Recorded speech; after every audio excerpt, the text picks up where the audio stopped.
There's a huge difference between selling from the head and selling from the heart. And here's why most sales training is completely wrong for today's world. Remember this always be closing? Well, yeah, that worked great when salespeople had all the power and all the information. Somebody could literally roll up to your house with a vacuum cleaner and be like, this is the very best vacuum cleaner you've ever seen in your life. There's nothing else like it. And they didn't really have any other options. They didn't have any way to verify it or understand whether this information was correct. So they would just go with it. But today, customers have more knowledge and power than ever. They can look up anything online. We have YouTube University, ChatGPT. There's millions of options when it comes to investing in a coach, and yet most sales training is still stuck in the 1980s. Here's what nobody's talking about. We buy based on emotion and back it up with logic, but it's not enough to just know intellectually. My boss taught me something that really changed everything. He said, if I say it, it's a lie. If they say it, it's the truth. And this one insight took me from door-to-door sales rejection, selling reverse osmosis water coolers, to now making over $250,000 in sales over the past 2 years, and including my first $12,000 day. But what's fascinating is that women actually close 11% higher than men when they stop using the manipulative, pushy, bro marketing sales tactics and start using what I call the effortless sales framework instead. We're going to go through the top mistakes coaches make that make them suck at sales and exactly what to do about it. The first one is one of my favorites. So this first mistake that most coaches make is that they are so passionate about their solution and they start prescribing before diagnosing. This would be like walking into a doctor's office and them writing you a prescription before them even asking what's wrong. It would be like if I rolled up to this doctor's office and I'm like, my knee is in a lot of pain and I need some pain pills in order to do it. And like that used to be the thing in the Florida, pain clinic days, but those days are no more. And that's actually malpractice. Okay. This happens because this is especially true if you're really smart, and a lot of women are very intuitive. We see things, we understand what's going on, but it doesn't matter if you know it, they have to know it. And it happens because you can see what they need. You know that your solution works and you want to help so badly, and you're afraid to lose the sale. You're afraid to walk away. So you just word vomit all over them and they're just like, they don't even know what to do. But what it's really costing you at the end of the day is you're getting on the call with people who have a problem and they feel like you haven't listened. They don't feel heard. You're working way harder than you need to land your clients. Your close rate definitely suffers, and then you attract just like price shoppers, people who are comparing prices. So when this happened to me, I was like, I had found this really amazing industrial account that I thought was absolutely going to close. This was in my water cooler days. And I had talked to the person in charge there. They were buying water. Ours was cheaper. It was better. It made more sense. And I was like so excited about it. So when they told me no, I was just like, what did I do wrong? I don't understand. I was out to lunch with my boss and some of my coworkers. He would take us to lunch. We were at this Mexican restaurant. And I was telling him about this. And he said, so what problem were we solving? And I said, well, they like water. We have water. What do you mean? It just doesn't make sense. And no pain, no sale. If we haven't uncovered an actual problem, how can we possibly diagnose? Like, you're not going to walk into the doctor's office and be like, yeah, my knee hurts. And they're like, okay, let's take you back to surgery. That just doesn't even make any sense.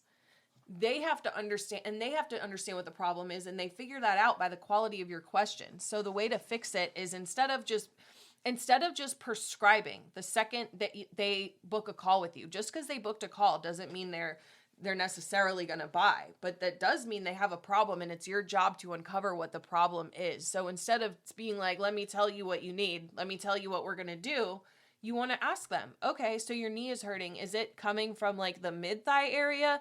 Is it in your hip? Like, where is the pain starting? And, which knee is it, obviously? And is it more of like a shooting, a throbbing, a kind of like really sharp pain, or to explain this pain to me. Like, they're going to ask you questions about it. They're not just going to be like, oh, okay, your knee is in pain. So you want to use questions to really pinpoint the problem, pinpoint the pain. And then also, this is so important, asking them, so what have you tried so far? So your knee's in pain. How long has this been going on?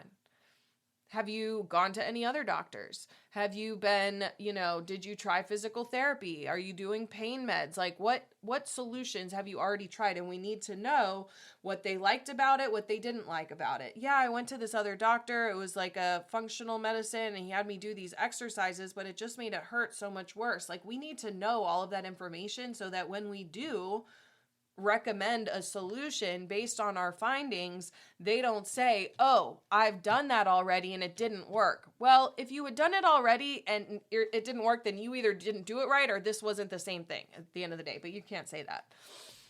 And instead of saying, here's what will solve your problem, you want to ask them, like, what impact is this having on your business? So you want to be at 20K months, but you haven't passed $1,000. What is this doing for your ability to support yourself? How is this impacting you? What are the other repercussions? What are the consequences?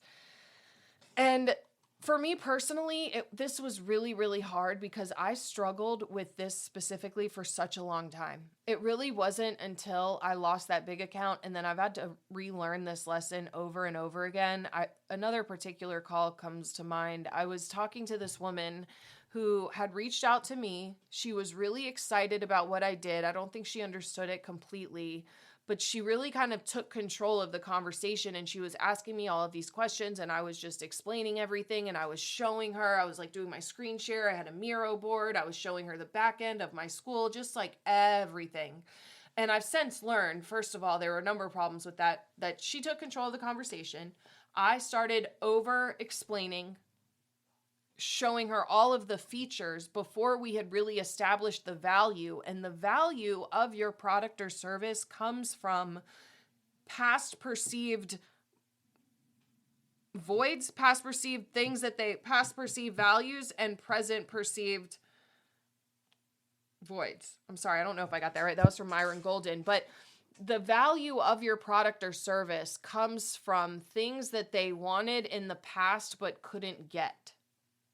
Sales is uncovering the value of your product or service so well that they would be happy to exchange the money in their pocket for your product, your service, or your opportunity. Which means we don't start going through features until we understand what's important to them. What do they value? What is it that they want? How is this impacting their life? And so she took control of that conversation. I showed her way too much. I gave her way too much of a solution. It was basically like a free consulting call. And now I'm a big believer in leading with value. I don't have a problem in giving them a few like nuggets on the sales call. But when it comes to like solving their whole problem, now there's no urgency for them to buy. Now they don't necessarily see you as the expert. They think that they can do it themselves. And they're making assumptions based on what you're talking about that aren't really based in reality because they don't fully understand it, because we haven't fully dissected what their problem actually is. So you want to sell like a doctor, like a mechanic. And if they start taking control of the conversation and asking you all these questions, what you say is, that's really interesting. You say that, Sandra. One of my clients had the same question, but before I answer that, can I just like make sure I have this right? Because I want to make sure I'm giving you the information that you need. Are you asking about how to set up your community, or are you asking about the dream client attraction system? Like, put it back on them. As a mechanic, just like a doctor, it'd be malpractice. A mechanic, it would be, they bring their car in that's broken and they're like, okay, how much? What's wrong with it? You haven't even looked under the hood yet. That would just be like out of integrity. Okay. So mistake number 2, this one's big, is playing business theater. The second biggest mistake coaches make is spending 80% of their time playing what I call business theater. This means perfecting your website, tweaking your Instagram bio, messing around with your offer, changing your niche, making business cards, all while avoiding the one thing that actually brings money into your business, which is sales conversations. The reason 82% of all businesses fail in the first 5 years is due to lack of capital. And 40% of businesses fail in the first year due to lack of capital. Money doesn't solve everything, but it solves all the problems that money can solve. And that happens from sales. Sales is change. Sales is you're uncovering the value. You're leading them to the natural conclusion that you have the solution by uncovering the value of what they have. And now they're happy to exchange their money with it. So anything that's not that is a distraction and a waste of time. And it's a way for you to feel like you're an entrepreneur or you're a business owner or you're doing something that matters, meanwhile avoiding the work that would actually move your business forward. And this happens because I know sales is scary, especially as a woman. You don't want to be rejected. You're afraid of people saying no. It literally feels like you'll die if you ask somebody for money. And it's just really fucking awkward and uncomfortable. And so you avoid getting on sales calls and anything that could actually move the business forward. And busy work just makes you feel like you're productive without actually being productive and allows you to justify avoiding rejection. And it's easier than just facing the fear of doing it. But what it's really costing you, we already talked about 82% of businesses fail in the first 5 years due to lack of cash flow. And it really doesn't matter how pretty your website is. I have a client, I had a client. She came to me. She had spent over a year messing around with her website. Meanwhile, hadn't got a single client. All of that time she spent fucking with her website would have been better spent figuring out how to get people to the website. In order to make your first $40,000 online in your spiritual business, you really only need a website and a way to accept payments. I use Skool, Skool. It's a community platform that allows you to set up the entire business in an hour. And I do this with my clients all the time. It's so simple, okay? Don't get distracted by the shiny object syndrome. In the Matrix, they talk about this. So Neo he's talking to the guy and he sees this woman in a red dress and he really wants to go towards this woman in a red dress. And she looks really sexy and fun. And the guy's like, look back one more time. And he looks back and she's like an agent who's after him. And that's what distractions are to your business. Anything that you're focusing on that isn't directly bringing clients into your business is a waste of time. It's a distraction. Everything else is admin work, and you would be well suited to outsource this, systematize this, automate it, do something to take this off your plate. Because there are certain things that just have to get done, but most of them, especially when you're a beginner, you spend time on all the wrong things. So I've done the same thing. Oh my God, my mom does this. It's so funny. So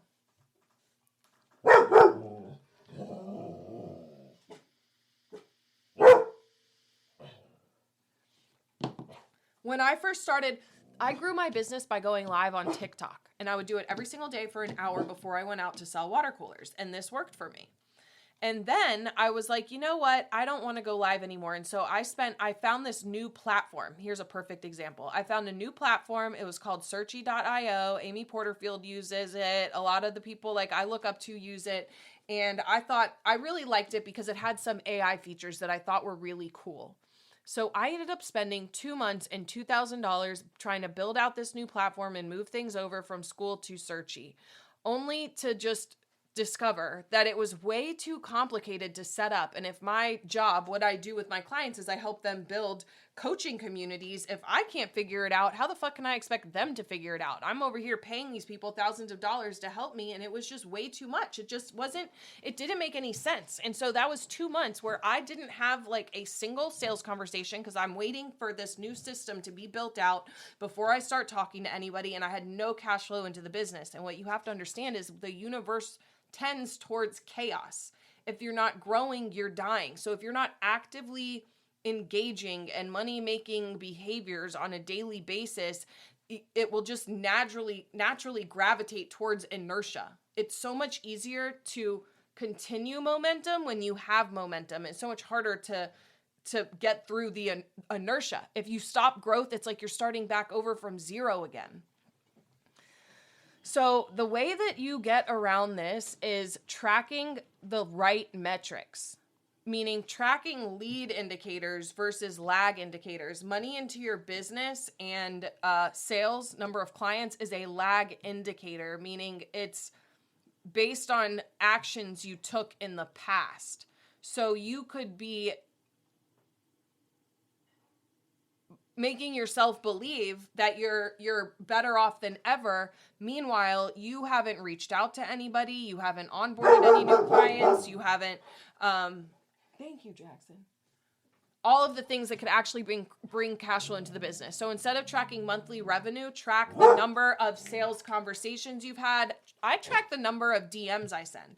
Because I'm a 4-6 in human design, my network is my paycheck, and I don't send those creepy salesy DMs like, hey girl, hey, I just think you're lovely, and do you want a free reading? Like, bitch, bye.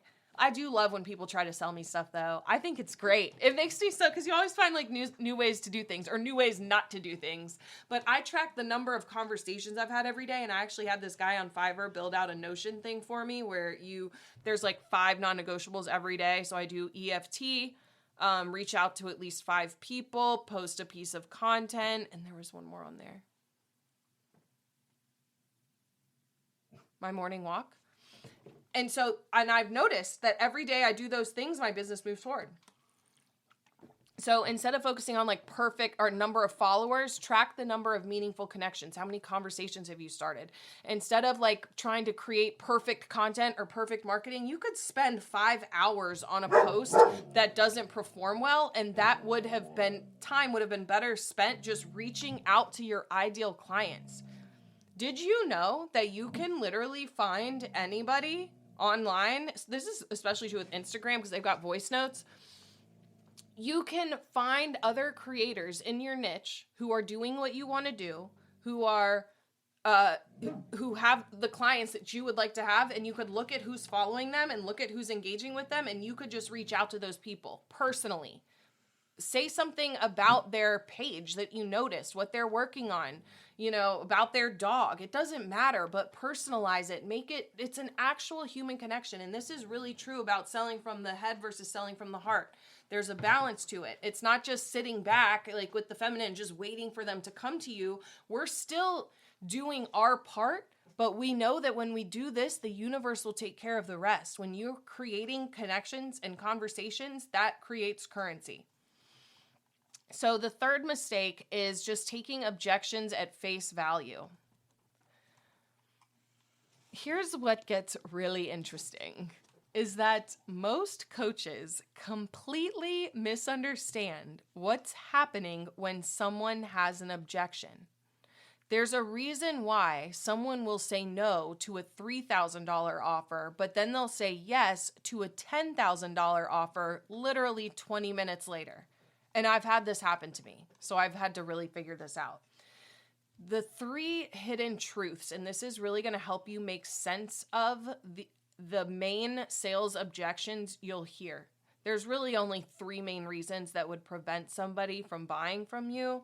And the sooner you get to the truth, the sooner you can deal with it head on, instead of just letting them put up a scapegoat of something they're saying it is when that's really not the problem at all. So the first one that you have to look out for, there's different buyer archetypes, negotiator types, but the first one you have to look out for is the victim archetype. When they say, I can't afford it, what they mean is I'm giving my power away.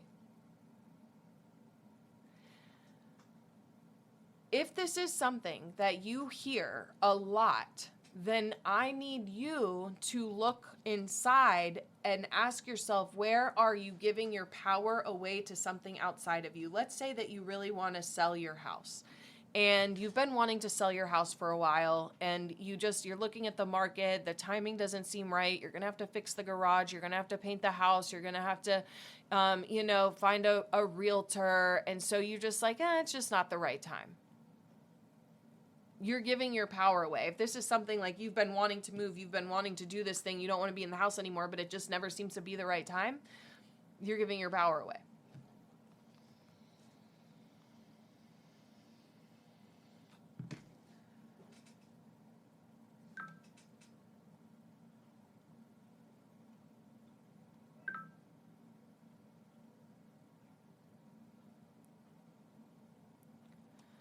Understand that when you hear an objection, it means that they are really called to step into your program, but they have fears. There's something that this objection is masking. It's not just about clearing your chakras, because if you're hearing it a lot, it's about making a new decision. And the most powerful energetic shift that you can make is making a new choice that moves you outside of your comfort zone. We're talking about selling from the head versus selling from the heart. We're here to guide them to make an empowering decision, whether or not that decision is yes or no. And that's what my entire effortless sales framework is about. It's for facilitating clarity and a decision. So instead of what do I need to do or say to get them to say yes, once you've heard this, it's reframing the way that you see sales objections. So the first part of reframing is understanding that they're really called to be in your program or they wouldn't be here. Also, they would not have booked a call with you if there wasn't some way to find the capital to do this. I know, because let me just say this. When you're looking for a teacher, you're looking for a coach, there's 3 things I look for. The first one is, do they speak my language? Because if everything I'm saying to you just sounds like word salad today, then I am not your coach. Find somebody who speaks your language. It's just going to make it so much easier. The second one is, do they have or have they been where I want to be? Check, check. The third one is, can I afford it? And you're the only one who can decide whether you can afford it. Have I put myself in precarious financial situations to enroll in a program before? Yes. Did it always work out for me? No. You have to decide that. But if they're on the call with you and they're saying, I can't afford it, they're really wanting to do this and they're sharing something pretty sensitive with you. So you can just be like, thank you so much for sharing that with me and having the courage. I know that was really hard to admit. And so I really appreciate you letting me know. Now, based on everything we've discussed together, you want to be at 10K months. You don't have a paid client yet. What's going to happen if you don't do this program? But you're saying it from the heart. You're saying it with love. You're saying it with compassion.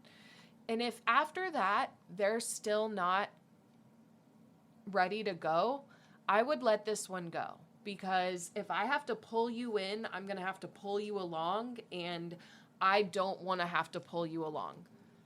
I'm operating under the assumption that if you booked a call with me, one of my qualifying questions is what's your budget? So I know that there's something you can do here. And if they say my budget is $50 and that's it, then we're probably not going to get on the phone. So you can just have confidence in that. If you have any kind of qualifying questions, make sure you do that beforehand. So the second objection that you'll hear a lot is, it'll present as the saboteur or logician archetype. This is the archetype that wants to control everything, to see everything laid out perfectly, to know exactly how they're going to get from A to B. And it's they say, I'm going to wait. I have to think about it. I want to do this, but first I have to finish my course that I already bought, talk to my husband. And to clear this energetically for you, it's about looking at where you're doing the same thing. Because you know that the more we think about something that we know is right for us, the more power we give to our logical, logician, saboteur mind to protect our self-identity, to justify why they shouldn't do it just to make it, because it doesn't make full sense. So this is the part it's always better to do it later. They're putting off the decision. They're putting off making it because they're scared that they don't understand the full progression. And we both know, if you're on a call and they're like, I've had this happen before. I thought I just killed the call. And they're like, okay, this is great. I just have to talk to my husband and think it over with him. Okay. And I'm like, okay, great. And then you just never hear from them again. What would be better is to find out what it is that you need to think about. So sure, that's not a problem at all. How long do you think that you'll need to make a decision? Okay, 48 hours. Sure. Let's go ahead and get that on the calendar. We want to book a call from the call. So you get it on the calendar, you send them the link, And then you're like, okay, so great. I have you on, or I would just say, I have availability Thursday at 2 or Friday at 1. Which one of those works better for you? They tell me Friday at 1. Okay, amazing. Now, Mrs. Pookie, can you do me the honor of, if anything comes up and you're unable to make this call, can you please text me and let me know so that if you're unable to make it, I can fill this spot with someone else who is interested in the program? Ask them that just to make sure they show up for the call. They'll show up for that if they say yes to it, but find out once you've said that. Okay, great. So just so I know and I can prepare, what exactly do you need to think about?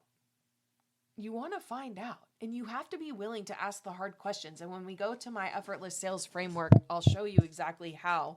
But we want to move from the logician mind to the magician archetype. The magician believes and knows that anything is possible for me right now and has total belief in your ability to manifest your desires. Total belief. So stop overthinking your own decisions and understand that you're not going to see the entire path laid out for you all the way from A to Z in like a perfect step-by-step fashion, because success isn't linear. It's circular, just like everything else, just like your spirituality, your awakening, your business, everything. It's a spiral.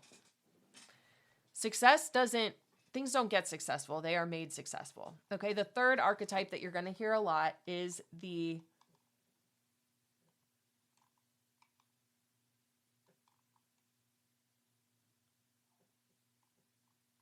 slave or the prostitute archetype. This comes down to a lack of worthiness. This is when you hear, it's amazing, but I'm not ready yet. I'm not worth, like, oh, I love this program. This is amazing, but I don't know if I can do it. Or, I'm going to figure it out myself, or I can find it cheaper. That's the slave or prostitute archetype, where it's sourcing power and sourcing value horizontally from the value it gives to others instead of vertically. So they're only worth what they can prove or show to someone else, and they're pouring into everyone else but themselves. This is moving from the hustle toxic culture of like productivity to the more feminine approach of like receptivity, abundance, everything comes to me. So the opposite of the prostitute would be the queen archetype. The queen archetype knows her worth. She knows her value. She leads from the heart and is secure in the value that she provides the marketplace. And this is really big in pricing. Whenever you're pricing a program, instead of looking at what are other people charging, ask yourself, what would just be so amazing to charge for this program? Like, what is the result? Who are they becoming? What are they going to get? And what is that really worth? And it should be a price that excites you, because the last thing you want is to sell a bunch of people into your program at a price that you're no longer aligned with. So we want to price our programs, our services, our products from this place of this queen archetype. I am that bitch. Versus the prostitute, $50 a session, sliding scale, donation based. Like, okay, girl, if you can pay your rent in like Reiki sessions and massages and you want to barter for your services, that's great. But if you need cash money to live your life and pay your bills so you can finally move out of your parents' house, pay off your credit cards, go on that vacation, then we need to have a talk about your pricing, okay? We need to talk about your pricing. So when it comes to objections, I'll coach them a little bit. I'm willing to ask the difficult questions to help them come to their own conclusions. But if we're coming back to the same thing over and over again, we're going to just let that one go. Okay. You're never going to get them all, and you don't want to. And just your motto is rejection is protection. Rejection is protection. Your only job is to show up with love and honesty and be willing to hold that space for them and be uncomfortable, because change is uncomfortable. We're programmed to prefer a familiar hell over an unfamiliar heaven. So as a salesperson, as a light leader, as a coach, as a female lady sales ninja, you got to be willing to let them be uncomfortable, because no pain, no sale. Okay.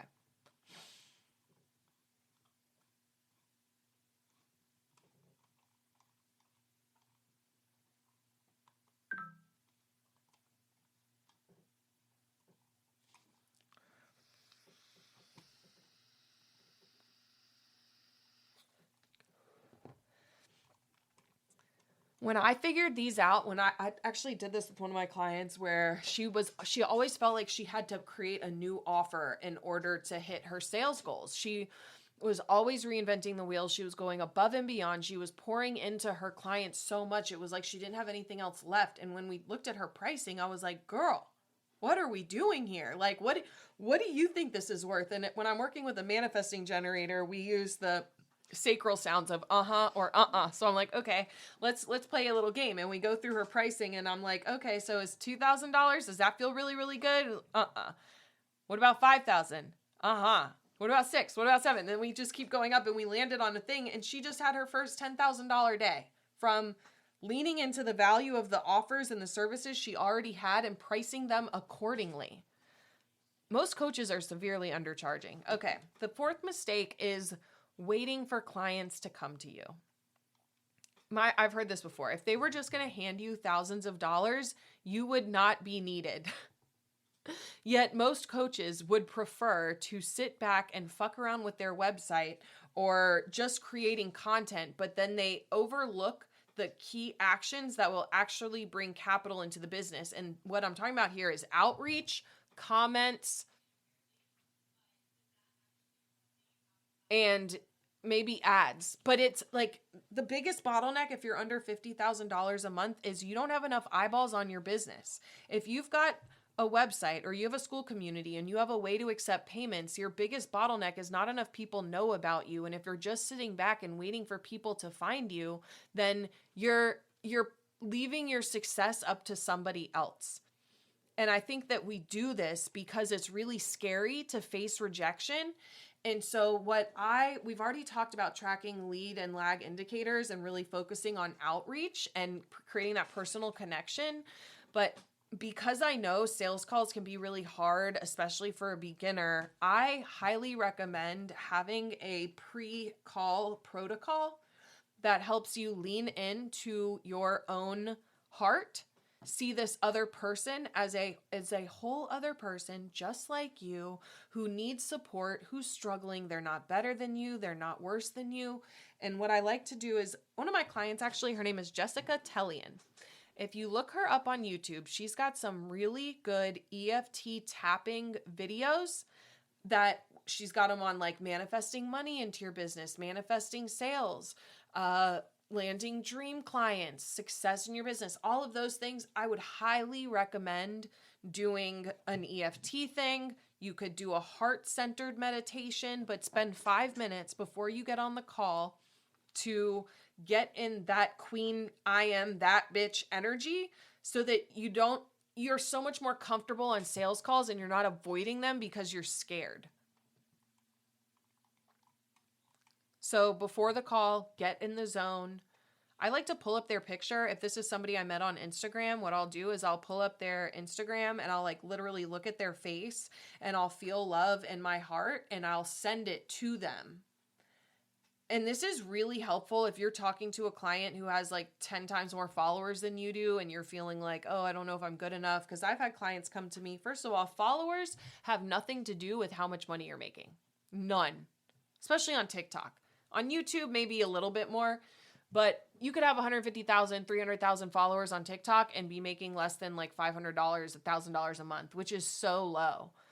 I only right now have, I think, like 7,000 followers, and I've had clients come to me with anywhere from 60 to 300,000 followers making nothing. So they're not better than you just because they have more followers. They're not better because they're further along in their business. One of the biggest myths is like you have to be this expert and you have to be exactly where you want to be in order to help somebody else. But the truth is, the person who has struggled the most with something is the most qualified to help another person. What people do is they end up circle jerking themselves, repeating the same 6 months over and over and over again because we can't solve our own problems. Okay? We can't. And if people were going to hand you thousands of dollars, you would not be needed. You're just here to solve problems. They will pay you if you show up in alignment and offer them a solution to the pain that they're experiencing. Okay. The fifth mistake is selling from logic, So remember, we buy based on emotion and then we back it up with logic. Most coaches are doing this backwards. They're focusing on features and like how many hours and sessions and all of these other things that they really don't care about. People really don't care about that. All they care about is, what's the solution? And if you read $100 Million Offers by Alex Hormozy, a great offer just comes down to what is their dream outcome? How likely is it that they are to achieve it? So that comes down to your social proof, your own results. How long will it take? And what's it like the sacrifice? What are they going to have to give up? Because everything requires sacrifice. This would be the difference between selling Xanax and meditation. They both help you relieve anxiety, but Xanax they can charge money for, and the pharmaceutical is literally $1 billion industry, and meditation is like, barely can keep up because meditation takes time, it takes effort, it takes commitment, it takes consistency. And a Xanax you can literally take and solve your own problems. I remember the first time I took a Xanax. Side note, the first time I ever took a Xanax, I was in middle school and I was like, oh my God, this is the solution that I have been searching for.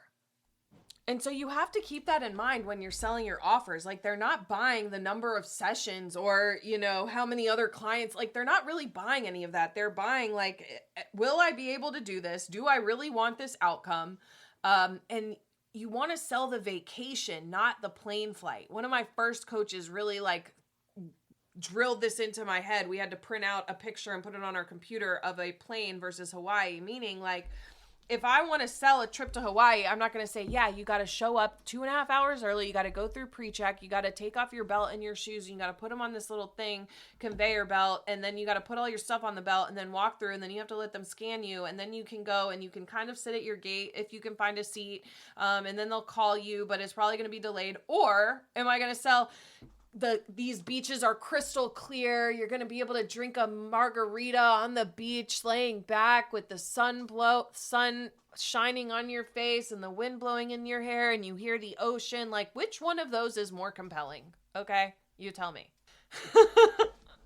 So, selling from emotion. And this is why we use this in the effortless sales framework. It's all about that emotion. But what's amazing about this effortless sales framework is that it's a supernatural way to direct the conversation, diagnose like a doctor, sell based on emotion, and help them be invested in their own recovery, invested in their own saving. Like they're becoming an active participant in their life. We're just facilitating clarity and decision.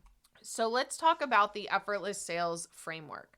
So everything we've covered so far leads to this moment. This is the exact framework that helped me go from door-to-door sales, in debt, sweaty, driving around in my car all day, barely getting to 10K months. I had one 10K month from water cooler sales. And the problem with that is it was always 1 or 2 sales away from like completely losing my shit because, anything can happen. To being able to be full-time online, getting to 20K months. I just had my first 12K day and it's really simple, actually.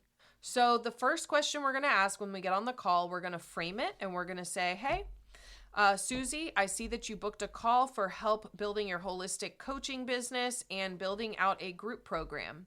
So tell me, what's been going on? Why now? Why did you book this call? We want to find out what they're struggling with.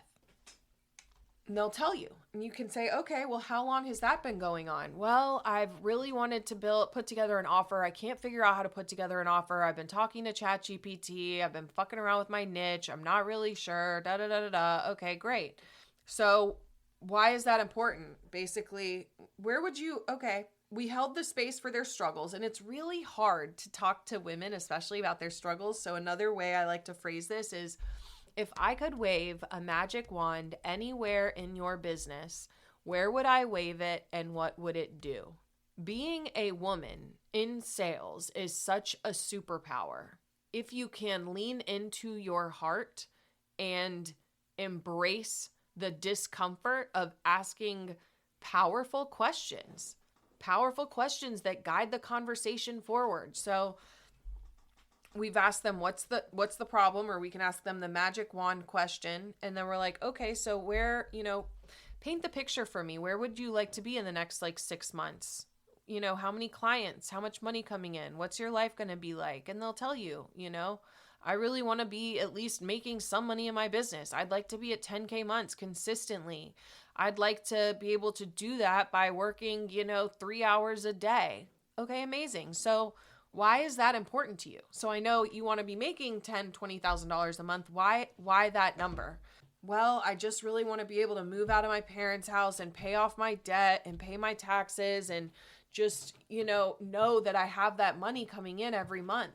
Yeah, I can totally understand that. So I get what you want and I get why you want it, but why is this important to fix now? Why not wait?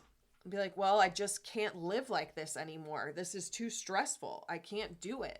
We got to find out why now. We need some urgency. And this is another reason we don't give away too much of the solution on this call, because that's not what it's about. Even though we don't usually call it a sales call, we call it a discovery call or a clarity call or a strategy call. It still is a sales call. And the reason it's a sales call is because you are asking them powerful questions about where they're at and where they want to be, and helping them see the gap between those two. And the reason we want to solve the gap now. Why now? Because most people, sales is change. Most people don't like change. So we have to have some reason to join now. This is also if I was a weight loss coach, I could either say, oh, I help you lose 10 pounds of fat, or I help women lose 10 pounds of fat so they can fit into their wedding dress in 90 days. Which one of those is more compelling? You tell me. Okay, so they've told us why now. And then we say, okay, so on a scale of 1 to 10, where would you say you are with this? Why, how ready are you to change, essentially? And then before we get into the pitch, another thing we want to do throughout this effortless sales framework is soft closing them throughout the sale. We don't just wait until the end to close. We assume the close at the end, but we're soft closing throughout, meaning, okay, so if we could help you get to $20,000 a month, working 3 or 4 hours a day, with a group program, is that something you could find the time and energy and capital to invest in? And they'll say, yeah. And we want to ask that question throughout. So they tell us where they are, and then we're like, okay, great. So before we get into the program, I've noticed that our most successful clients have some things in common. This is super powerful future pacing. It comes from NLP. It's amazing. So you want to identify the top 3 characteristics that most of your clients have. So for me, it's they take action quickly. They learn something and then they take action. They ask for help, and they're ready to transform now. So I'll ask it just like that. So I've noticed my most successful clients take action quickly on what they learn. They don't sit around and ponder. They just take action. Does that sound like you? They'll say yes. Okay. I've also noticed our most successful clients are willing to raise their hand and ask for help when they need it. I cannot help you if I don't know that you have a problem. I'm not looking for you to be a hero. I'm looking to get you results. Can you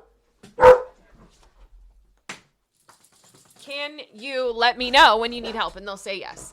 And then also they're ready to transform now. Are you ready to transform now? And they'll say yes. Okay, great. And then I'll go through 3 pillars of the program. So the first pillar is our dream client attraction system. I'll give 1 sentence about why that benefits them based on their specific answers. Second pillar is my effortless sales framework. This is for facilitating clarity and decision. Do you feel like if you had this dream client attraction system to get 8 or more highly aligned potential clients on the calendar every month, and an effortless sales framework to convert those people into clients, would that be helpful? Do you feel like that would get you to this 10K month mark that you want to get to? And they'll say yes. And then my last pillar is manifesting your external vision. We'll create a compelling and scalable high value offer that allows you to, it's reverse engineered to reach your 10K a month mark, but without sacrificing your sanity or your integrity. I just went through that fast because those will be different for you. And then I'll ask them, do you have any questions about that? What else do you need? They usually don't know. What else do you need? And then also Is there anything else you would add? Do you have any questions? So on a scale of 1 to 10, where would you say you are with this? Do you feel like this is a solution that's going to get you to this 10K months? They'll say yes. Okay, this is the most important part that everybody fucks up. If you fuck this up, you fumbled the bag and it's your own damn fault. As a woman, this is about laying back, detached from the outcome, soft, compassionate, and assumptive at the same time. So, great. The next step would be to organize the investment itself.